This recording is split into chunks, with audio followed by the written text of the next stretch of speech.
नव्या पिढीला छत्रपतींच्या इतिहासाची माहिती व्हावी यासाठी महाराष्ट्र युवा प्रतिष्ठान, जिजाऊ ब्रिगेड आणि ताराराणी ब्रिगेड यांच्या संयुक्त विद्यमानं गडकिल्ल्यांच्या प्रतिकृतींचं प्रदर्शन भारत मंदिर इथं आयोजित करण्यात आलंय.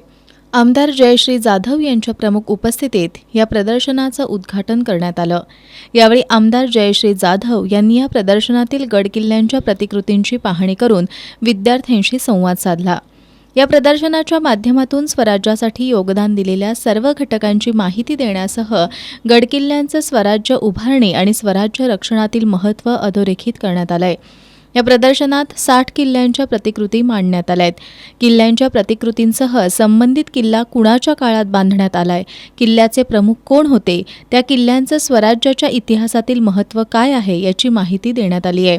या प्रदर्शनासाठी महाराष्ट्र युवा प्रतिष्ठानचे संस्थापक अध्यक्ष समीर काळे, वर्षा पाटील, जिजाऊ ब्रिगेडच्या जिल्हा अध्यक्ष रंजना पाटील, कविता कोंडेकर, ताराराणी ब्रिगेडच्या संघटिका पूजा आरडे, तृप्ती कल्याणकर, उषा सुतार, कस्तुरी निकम, मनीषा पाटील, सुनीता नवलकर यांच्यासह शालेय विद्यार्थी परिश्रम घेत आहेत.